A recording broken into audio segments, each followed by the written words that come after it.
5일 KB 리서치 모닝 미팅 시작하겠습니다. 먼저 전일 증시 동향 살펴보겠습니다. 임정은 의원입니다. 네, 안녕하세요. 시황팀 임정원입니다. 전일 국내 증시 먼저 정리하겠습니다. 어제 국내 증시는 미국의 지표 부진과 밸류업 기대감이 증시를 이끌면서 상승 흐름이 연장됐습니다. 코스피는 연중 최고치를 기록했습니다. 엔화 약세가 주춤해지면서 달러원 환율이 4거래일 만에 하락 전환했습니다. 외국인 선물 순매수 규모가 약 1조 9천억 원으로 코스피는 장 후반 상승폭을 확대하면서 2,820선을 돌파해 마감했습니다. 삼성전자가 HBM3E에 대한 엔비디아의 품질 검증 테스트를 통과했다는 보도에 강세를 보였고, 삼성전자는 해당 보도를 부인했으나 실적 기대감도 주가를 지지하면서 상승폭이 유지됐습니다. SK하이닉스는 단기 급등 피로감을 반영하면서 부진한 흐름을 보였습니다. 정부의 역동경제 로드맵 발표에 자동차주와 금융주의 강세가 지속되었고, 특히 다수의 금융주가 신고가를 경신했습니다. 다음 해외 증시입니다. 미국 증시는 독립기념일로 휴장이었습니다. 중국 증시는 최근 발표된 지표 악화로 경기 둔화 우려가 높아지면서 하락했고, 유럽 증시는 영국 총선에서 노동당이 크게 승리할 것이라는 관측에 대체로 상승했습니다. 관전 포인트입니다. 영국 총선 결과 노동당의 압승이 전망되면서 14년 만에 정권 교체가 유력해졌습니다. 오는 7일에는 프랑스 총선 2차 투표가 예정되어 있습니다. 오늘 밤 미국 비농업 고용 예상치는 19만 명으로 전월에 27만 2천 명 대비 둔화가 예상되고 있습니다. 9월 인하 기대 유지 여부에 주목해야겠습니다. 이에 앞서 국내는 삼성전자 잠정 실적이 발표될 예정으로 반도체 수요 회복 기대가 높아진 만큼 상승 모멘텀으로 작용할지 관심을 가져야겠습니다. 이상입니다. 네, 전일 미국 증시는 독립기념일로 휴장이었습니다. 그리고 오늘 삼성전자 잠정 실적이 발표가 예상되어 있는데요. 상승 모멘텀으로 작용할지가 관심 포인트라는 임정은 의원의 코멘트였습니다. 자, 다음은 환율 전략 한번 살펴보겠습니다. 오재영 의원입니다. 네, 6월 들어서 강달러 환경이 이어지고 있습니다. 6월 이후 좀 달러 지수가 계속 상승을 하고 있는데, 일단 6월 초에 이제 마크롱 프랑스 대통령이 의회 해산을 얘기하고 이제 조기 총선을 선언한 것으로 인해서 이제 프랑스 정치적 리스크가 좀 부각이 되고 있고, 6월 28일에는 이제 미국 제1차 대선 토론을 통해서 이제 바이든 트럼프 간 미국 대선 토론에서 이제 좀 트럼프의 판정승이라는 평가가 우세해지면서 재정과 물가 우려를 부각하며 좀 달러 지수가 상승하는 모습이 나오고 있습니다. 저희는 이제 3분기에도 달러가 쉬이 내려가기 어려운 환경으로 이어질 거다라고 예상을 하고 있지만, 다만 이제 9월 연준의 기준금리 인하가 현실화된다면 9월을 전후로는 좀 강달러 흐름의 반전이 나오지 않을까라고 전망을 하고 있습니다. 이번 주에 좀 주목할 점은 이제 프랑스의 2차 총선 투표가 좀 변동성 재료로 작용할 것으로 보고 있는데, 좀 가장 중요한 게 이제 극우 정당이 과반 확보를 할 것인가 여부가 좀 중요할 것 같고요. 만약 이제 과반을 차지하게 된다면 2002년 이후 처음으로 대통령과 총리 세력이 다른 이제 동거 정부가 구성이 되고, 만약에 이제 그렇게 된다면 이제 프랑스뿐만 아니라 유럽 전반에 이제 기존 세력을 위협할 가능성이 있기 때문에 좀 중요하게 작용을 할 것 같습니다. 근데 만약 이제 과반을 차지하지 않는다면 이제 불확실성 축소로 인해서 달러 약세 그리고 유로화 강세 압력이 이어질 것이기 때문에 좀 주목할 필요가 있겠고요.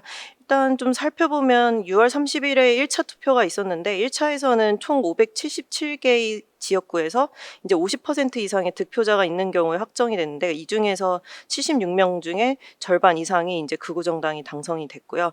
지금 극우 정당은 전체 지지율이 굉장히 압도적이고 1등을 달리고 있는데, 이제 프랑스의 선거는 보통 이제 결선 투표로 이어지기 때문에 결국에는 극우 정당과 나머지 세력, 즉 좌파 그리고 보수 쪽 그리고 중도 쪽이 보통 연합을 하기 때문에 대부분의 선거에서는 결국에는 이제 이 연합 세력이 극우의 1등이나 또는 이제 과반을 좀 저지해왔다, 이렇게 좀 봐주시면 좋을 것 같습니다. 그래서 이번 선거에서도 지금 거의 좌파랑 중도파에서 각 지역구의 2위랑 3위 쪽이 사퇴를 하면서 좀 빠르게 단일화가 좀 진행이 되고 있고, 이에 따라서 이제 유로화가 전일 좀 소폭 강세를 보이는 모습을 보이고 있습니다. 296개 선거구에서 1위를 달리고 있는데, 지금 과반을 차지하려면 289석이 필요하고요.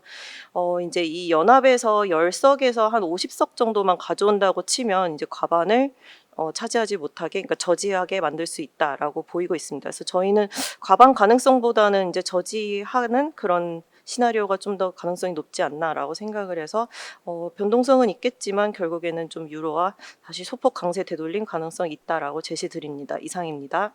예, 그 트럼프 당선 가능성 확대에 따른 금리 상승이 이어지고 있고 프랑스에는 정치적 리스크가 부각되면서 강달러 환경이 지속되는 그런 모습이라는 그런 오지영 의원의 코멘트였습니다. 자세한 내용은 레포트를 참조 부탁드립니다. 예, 다음은 조선산업 업데이트 한번 살펴보겠습니다. 정동익 의원입니다. 안녕하세요. 조선기업종 담당 정동익입니다. 올해 상반기 글로벌 신조선 발주 동향 관련해서 업데이트 드리겠습니다. 6월달 글로벌 신조선 발주는 전년 동월 대비해서 60.2% 감소했는데요. 5월달에 이어서 2달 연속 큰 폭으로 감소한 수치입니다. 이에 따라서 올해 누적 기준으로는 총 발주 척수가 903척을 기록을 해서 전년 동기 대비해서 19.4% 감소했습니다. 톤수 기준으로는 2.8% 감소해서 2,401만 CGT를 기록을 했습니다. 카타르 LNG 프로젝트 2차 물량의 영향을 제외할 경우에는 올해 글로벌 신조선 발주 총량이 1964만 CGT로 YOY 20.5% 감소한 수치입니다. 한국 조선사들의 시장 점유율은 지난해 22%에서 올해 24.7%로 소폭 상승했습니다. 한국 조선사들의 선종별 수주 믹스는 LNG선이 약 55% 정도로 가장 높았고요. 탱커 23%, LPG선 19.2% 등으로 구성되었습니다. 반면에 중국 조선사들은 탱커와 벌커의 수주 비중이 50%를 넘어서서 한국 조선사들과는 좀 다른 양상을 보이고 있습니다. 한편 클락슨 신조선가 지수는 187.23포인트로 역사상 최고치였던 191.51포인트, 2008년도의 기록인데요. 대비해서 97.8% 수준을 기록하고 있습니다. 지난해 연말 대비해서 상승률은 5% 기록 중인데요. 환율을 감안한 원화 신조선가 지수는 지난해 말 대비해서 13.3% 상승해서 달러 선가 상승률을 상회하고 있는 중입니다. 이상입니다. 네, 올해 상반기 누적 기준 글로벌 신조선 발주는 전년 대비 2.8% 감소한 2,401만 CGT를 기록을 했습니다. 반면에 한국의 시장 점유율은 지난해 22%에서 올해는 24.7%로 상승했다는 정동익 의원의 코멘트였습니다. 자, 다음은 2차 전지 소재 업데이트 한번 살펴보겠습니다. 이창민 의원입니다. IT에서 이창민입니다. 2차 전지 섹터에 대한 관심이 필요한 시점으로 판단이 됩니다. 시장의 기대치와 펀더멘탈 간의 괴리, 그 간극이 좁아졌다고 판단하고 있기 때문인데요. 지난 1년여간 부진한 흐름을 보였던 2차 전지 섹터의 주가가 하반기부터는 반등할 것으로 전망을 하고 있습니다. 사실 당장 펀더멘털의 개선이 눈으로 확인되는 것은 아닙니다. 그랬다면 주가가 바로 올랐겠죠. 하지만 이제 현재 선제적인 대응이 필요한 시점이라고 판단을 하고 있습니다. 가장 주목할 만한 점은 1년 전과 현 시점 간의 가장 큰 차이점이 시장의 기대치와 펀더멘털 간의 간극이고, 그러한 부분이 이미 좁아진 것이 확인했다는 점입니다. 가장 대표적인 예시가 최근에 테슬라의 주가 흐름이라고 판단을 하고 있습니다. 테슬라는 지난 7월 2일에 2분기 전기차 인도량을 발표를 했는데, 사실 전년 동기 대비 5% 감소한 수치를 발표를 했습니다. 사실 수치만 놓고 보면 역성장을 기록했기 때문에 실망을 해도 이상하지 않지만, 컨센서스가 이미 충분히 낮아진 상황이기 때문에 낮아진 기대감이 반영된 시장 컨센서스를 상회하면서 주가가 이틀 연속 급등했습니다. 이처럼 시장의 기대치와 펀더멘털 간의 균형이 이루어진 상황에서는 업황 반등의 시그널이 포착될 경우 주가 상승이 가능하다고 보고 있고요. 2차전지 업황을 긍정적으로 보는 세 가지 요인이 있습니다. 금리와 미국 대선, 그리고 신차 기대감입니다. 먼저 금리 인하 기대감이 높아지고 있습니다. 미국의 ISM 서비스업 지수가 48.8을 기록해서 3개월 연속 시장 예상치를 하회했고, 신규 민간 고용도 15만 명에 그쳐서 1만 명 하회했습니다. 이러한 지표 부진들이 확인이 되면서 금리 인하로 이어질 것으로 전망을 하고 있는데, 2차전지는 이제 오토론이나 리스 등으로 금리 변동이 판매에 직접적인 영향을 주는 전기차 쪽으로 매출이 발생을 하고 있고, 또 신규 투자가 활발하게 이루어지기 때문에 이자 부담이 큰 섹터입니다. 따라서 금리 인하는 2차전지 업종 주가에 긍정적 영향을 끼칠 것으로 전망을 하고 있습니다. 두 번째로는 이제 미국 대선 대진표가 바뀔 가능성이 계속해서 제기되고 있다는 점인데요.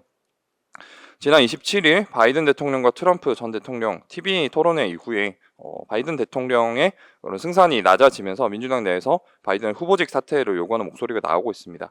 만약에 바이든 대통령이 후보직을 사퇴하고 새로운 대안 후보가 나서게 될 경우에는 트럼프 전 대통령 상대로 이제 승산이 생기게 될 수 있기 때문에 IRA 폐지 등 전기차 섹터에 부정적인 정책을 예고하고 있는 트럼프의 승산이 낮아질 경우 2차전지 섹터의 주가 긍정적인 흐름 예상하고 있습니다. 마지막으로는 이제 경쟁력 있는 신차들이 올해 중순부터 연이어 출시되고 있다는 점인데요. GM의 이코녹스 EV와 기아의 EV3 등이 대표적입니다. 가격이 2만 불대 그리고 3천만 원대로 충분히 합리적인 수준으로 나오면서도 충분한 주행거리를 갖춘 차량들인데 고점 대비 85% 하락한 리튬 가격 등이 이제서야 완성차 가격에 본격적으로 반영된 것으로 추정됩니다. 상기한 세 가지 긍정적 요인들을 기반으로 해서 2차전지 섹터의 하반기 긍정적인 주가 흐름 전망입니다. 이상입니다. 그 2차 전지 섹터의 주가가 하반기부터는 반등할 것으로 이렇게 전망이 됩니다. 당장 펀더멘털의 개선이 눈으로 확인된 것은 아니지만 주가는 펀더멘털을 선행해서 움직이는 상황인 거죠. 그래서 시장의 기대치와 펀더멘털 간의 괴리가 이제 좁아지고 있는 상황이라고 할 수가 있겠습니다. 긍정적인 요인으로는 이제 금리나 기대감, 그리고 두 번째는 미국 대선, 세 번째는 경쟁력 있는 신차 출시 기대감이라는 그런 내용이었습니다. 자, 다음은 제약바이오 한번 살펴보겠습니다. 김혜민 의원입니다. 안녕하십니까. 제약바이오 담당 김혜민 연구원입니다. 제약바이오 섹터에 대해서 브리핑 드리겠습니다. 리가켄바이오 글로벌 R&D 데이와 ABL 바이오 비전 ABL 2.0을 통해서 ADC는 여전히 우수한 확장성을 지닌 분야임이 확인되었습니다. 레고블록처럼 어떤 조합을 사용하느냐에 따라서 효능, 안정성 등의 디자인을 통해서 기존의 한계점을 극복할 수 있는 유연성이 확인되었습니다. 리가켄 같은 경우는 전 세계에서 공개된 ADC 후보 물질 중에서 제일 많이 사용되고 있는 컨트롤 플랫폼을 보유하고 있습니다. 그리고 기존의 허투 타겟 LCB14, 트럽투 타겟 LCB84 등 베스트 인 클래스로 자리 잡을 수 있는 파이프라인을 제외해도 클라우딘 타겟 LCB02A, 에런캠 타겟 LCB97 등 차세대 성장 동력을 보유하고 있습니다. ABL 같은 경우는 그래파디 T 플랫폼을 접목한 ABL 503 그리고 ABL 111의 베스트 인 클래스 가능성을 보여주는 데이터가 확인되고 있고 이번 발표를 통해서 이중항체 ADC 후보 물질 206, 209, 210을 강력한 성장 동력으로 인식시켜 주었습니다. 리가켄과 ABL 케이스의 공통 분모는 탄탄한 펀더멘탈, 충분한 자금 그리고 명확한 내러티브입니다. 각각의 방식으로 자금 조달을 하고 연간 캐시번은 얼마신가요? 라는 질문이 불필요한 수준의 안정적인 금액을 가지고 있어서 오히려 펀더멘탈에 집중을 할 수 있게 만든다는 점이 고무적이라는 판단입니다. 그리고 두 번째로는 사실 현금성 자산을 보유한다고 해서 센티먼트를 단기에 개선시키기는 어렵다고 생각을 합니다. 두 기업의 경우 모두 오래된 업력과 쌓은 트랙 레코드가 일종의 레퍼런스로 활용되고 있고 펀더멘털이 탄탄해야 이로부터 파생될 수 있는 활용 방안 그리고 미래 성장 동력 등에 대한 구체적인 내러티브가 명확해지면서 센티먼트 개선이 이루어진다고 보고 있습니다. 그리고 세 번째로는 기존의 파이프라인 이후에 후속 파이프라인들이 타겟하는 시장이 글로벌 트렌드에 부합하다는 점입니다. 예를 들어서 B7H4 같은 경우는 이제 직전에 하버바이오메드가 이제 나스닥 상장사인 컬리넌에게 한 5.9억 달러 규모의 미국 애로를 성사시킨 바 있습니다. 또한 클라우딘 18 타겟 시장만 보더라도 아스트라제네카, BMS, 머크 등 빅파마가 자리를 잡고 있어서 아직 진출하지 않은 빅파마의 추가적인 움직임도 기대해 보실 수가 있습니다. 이에 따라서 ADC의 시장의 본격적인 개화기는 지금이라고 지금이 시작이라고 판단을 합니다. 그래서 기술력이 검증된 리가켄 바이오, ABL 바이오에 대한 바이오텍 관심 종목 내 최선호 종목을 유지하고 매크로 불확실성이 존재하는 현 시점에서는 확실한 카드가 더 매력적이라고 생각을 합니다. 자세한 내용은 보고서를 참고 부탁드리겠습니다. 네, 항체 약물 접합체죠. ADC에 대해서 여전히 우수한 확장성을 지닌 분야인임이 그 확인이 되고 있다고 합니다. 그래서 관련해서 펀더멘털이 갖추어져 있고 기술력 입증과 검증이 충분히 된 리가켄 바이오와 ABL 바이오에 대해서 바이오텍 관심 종목, 최선호 종목을 의견을 유지한다는 그런 김혜민 의원의 코멘트였습니다. 자세한 내용은 레포트를 첨부 부탁드립니다. 네, 다음은 BHI 살펴보겠습니다. 한재훈 의원입니다. 네, 스몰캡 한지훈입니다. BHI 바로 체크 포인트부터 말씀드리겠습니다. BHI의 연간 최대 신규 수주액은 2012년에 기록했던 8천억 원 수준입니다. 이후 10년 동안 이를 넘지 못했지만 2024년에는 신규 수주액이 역대 최대치에 근접하거나 상회할 가능성이 있다는 말씀드립니다. 이미 상반기에만 4,400억 원을 수주를 했고요. 국내뿐만 아니라 해외에서도 LNG 플랜트에 대한 중요성이 부각되면서 하반기에도 관련 프로젝트에서의 수주가 지속될 공산이 크기 때문입니다. 이에 따라서 실적 또한 지속적인 우상향을 이어갈 것으로 전망됩니다. HRSC 수주가 본격적으로 매출에 인식되기 시작하는 3분기를 기점으로 꾸준한 호실적을 기록할 것으로 보이고요. 올해 하반기 수주 성적에 따라서 2025년에는 추가적인 성장도 기대할 수 있는 상황이라는 말씀드립니다. 그리고 하반기에는 원전 관련 모멘텀 세 가지가 대기하고 있습니다. 우선 가장 큰 기대를 모으고 있는 체코의 원전 4기에 대한 사업자 선정인데 한수원이 이번 수주전에서 승리한다면 향후 이어질 여타 국가의 원전 사업에도 참여할 가능성이 높아진다는 점에서 밸류에이션 리레이팅이 기대된다. 이렇게 볼 수가 있겠고요. 두 번째로는 웨스팅하우스가 과거에 수주했던 폴란드 원전 프로젝트의 보조기기 입찰이 연내 마무리될 수 있다는 점 말씀드립니다. 과거 웨스팅하우스양 납품에 성공했던 레퍼런스가 있고 가격 경쟁력에서 우위가 있다는 점에서 수주 가능성은 낮지 않다라는 판단입니다. 마지막으로 현재 진행 중인 국내 신한울 원전 3, 4호기 입찰 결과가 기존의 일정을 감안했을 때 8월에서 9월경에 발표가 시작될 것으로 보입니다. 국내 사업이긴 하지만 수주에 성공한다면 또 하나의 대형 원전 수주 레퍼런스를 확보하는 것이기 때문에 주가 측면에서는 긍정적인 이벤트가 될 것으로 판단합니다. 이상입니다. 네, BHI의 그 두 가지 포인트가 있습니다. 첫 번째는 올해는 신규 수주액이 역대 최고치에 근접 또는 상회할 가능성이 높다고 하는데요. 과거에 기록한 최대 수주액은 약 8,300억 원이었습니다. 두 번째는 원전 관련 모멘텀이 세 가지가 대기를 하고 있는데 첫 번째는 체코의 원전 4개에 대한 사업자 선정이라 할 수 있겠고 두 번째는 그 웨스팅하우스가 수주했던 폴란드 원전 프로젝트의 보조기획 입찰이 연내 마무리될 수 있다는 점입니다. 그리고 세 번째는 현재 진행 중인 국내 신한울 원전 3, 4호기 입찰의 결과가 한 8, 9월에 발표가 시작될 것으로 보여집니다. 주가 측면에서 긍정적인 이벤트가 될 것이라는 그런 내용이었습니다. 자, 다음은 마이크론 테크놀로지 업데이트 한번 살펴보겠습니다. 김세환 의원입니다. 안녕하세요. 미국 주식 종목 담당 김세환입니다. 마이크론 테크놀로지의 인공지능 수요 증가에 따라서 저희는 매출 성장이 기대가 되고 운용 비중 확대를 제시를 드립니다. 일단 실적 발표는 호실적으로 잘 나왔습니다. 하지만 주가 하락이 다음날 한 8% 정도 나타났는데 그 이유는 가이던스가 이제 예상치를 크게 뛰어넘지 못했다, 거의 부합했다, 이제 요 정도 수준에서 실망이 약간 나오기는 했습니다. 하지만 저희는 긍정적인 요인이 훨씬 많다고 지금 판단을 하고 있는데요. 일단 마이크론은 2025년 AI PC하고 AI 스마트폰, 데이터 센터 수요 증가에 따른 수요가 크게 저희는 예상이 되고 있습니다.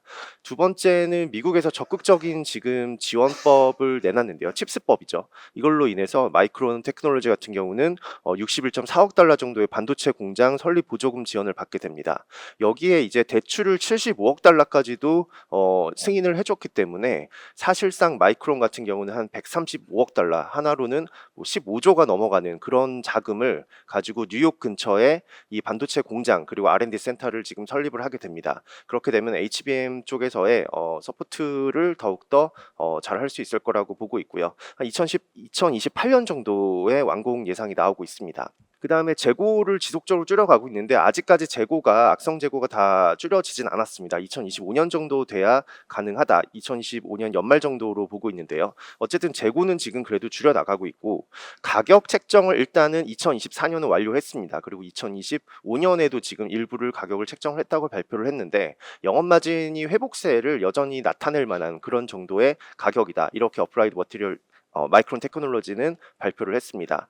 마지막으로 주가 측면을 살펴보면 장기 매출 성장성, 일단은 이 마이크론 테크놀로지 같은 경우는 EPS가 마이너스였고 이익이 ROE가 17% 정도 수준밖에 안 됐기 때문에 이익으로 이 기업 가치를 판단하기에는 약간 무리가 있었습니다. 그렇기 때문에 매출 성장성을 반영한 기업 가치를 보면 저는 향후 24개월 포워드 매출 성장률을 반영한 기업 가치 EV 세일즈를 구해보면 동종 업종 대비 저평가되어 있다고 판단하고 있기 때문에 운용 비중 확대를 제시를 드립니다. 간단하게 실적을 언급만 좀 해드리면요. 분기 매출은 82% 증가했고 EPS는 흑자 전환했습니다. 매출의 대부분은 인공지능 그리고 데이터 센터에서 발생을 했고 데이터 센터의 SSD 매출이 사상 최고치를 기록을 했습니다. 그리고 HBM3 익스텐디드 쪽에서는 효율성이 굉장히 높다 이렇게 또 언급을 하기도 했고요. 디램 사업부는 13% 그리고 낸드는 32% 정도 분기 대비 증가를 했습니다. 자세한 내용 리포트를 참고해 주시기 바랍니다. 네, 마이크론 테크놀로지는 그 3분기 실적에도 불구하고 주가 하락에 나타났습니다. 그렇지만 AI 트렌드 확대에 따른 높은 매출 성장이 기대가 됩니다. AI PC라든지 스마트폰 수요 증가에 따른 그런 수혜가 예상이 되고 칩스법에 따른 보조금 61억 달러 정도를 받게 되어 있습니다. 그리고 세 번째는 재고 정상화라든지 매출 성장을 반영한 기업 가치는 저평가된 것으로 판단을 합니다. 운용 비중 확대를 제시하도록 하겠습니다. 자, 다음은 나이키 한번 살펴보겠습니다. 유중호 의원입니다. 네, 안녕하세요. 미국 기업 분석 담당 유중호입니다. 나이키 자료를 준비해 봤는데요. 나이키의 주가는 최근 소비 둔화 그리고 가이던스 하향 같은 이런 악재가 겹치면서 하락세가 나타나고 있습니다. 여전히 높은 시장 점유율이나 이익률 그리고 현금 흐름이 개선되는 점은 장기적으로 실적 개선에 기반이 될 수 있다고 보고 있지만 그러나 단기적으로 운영 여건이 악화됨에 따라서 저희는 이런 점을 고려하여 운영 관점으로 비중 유지 의견을 드립니다. 밸류에이션 먼저 보면은 최근 주가가 빠지면서 12개월 P 멀티플 같은 경우에는 지난 1년 최고치 대비해서 낮아졌습니다. 그러나 장기 이익 성장성은 상대적으로 동종 기업 대비 저조할 것으로 예상하고 있고요. 그리고 12개월 선의 ROE 또한 34.1%로 하락세가 나타났습니다. 주주 환원이 이어진 점은 물론 좀 살짝 긍정적인 요소고요. 최근 실적을 좀 발표드리면은 매출액 같은 경우는 예상치를 하회했지만 주당 순이익 같은 경우에는 예상치를 20%가량 상회했습니다. 뒷배경을 보면은 일단 중국 시장의 실적 회복이 살짝 더뎠고요. 그리고 신발 매출이 하락세가 나타났습니다. 그러나 이제 그 이익 성장이 나타난 점은 이제 가격 인상 그리고 정가 판매를 유지하면서 이익 성장이 나타났습니다. 올해 실적 일단 가이던스를 보면은 일단 상반기 그러니까 올해 말에는 실적 회복이 좀 더딜 것으로 보이고 있고요. 내년 초부터 해서는 FY25 하반기죠. 내년 초부터 해서는 신제품 출시를 좀 대거 앞두고 있습니다. 그리고 기업의 구조 개편이 이어지고 있기 때문에 매출 성장과 이익 회복은 어느 정도 상저하고 흐름으로 나타날 것으로 예상하고 있습니다. 자세한 내용 리포트를 참조해 주시면 감사드리겠습니다. 네, 나이키의 주가는 소비 둔화라든지 가이던스 하향에 따라서 주가 하락세에 있습니다. 그렇지만 여전히 높은 시장 점유율과 이익률 및 현금 흐름이 개선되는 점은 긍정적이라고 할 수가 있겠습니다. 그렇지만 운영 여건 악화 등을 고려해서 운영 관점에서는 비중 유지를 제시하도록 하겠습니다. 자세한 내용은 레포트를 참조 부탁드립니다. 이상으로 7월 5일 KB 리서치 모닝 미팅 마치도록 하겠습니다. 감사합니다.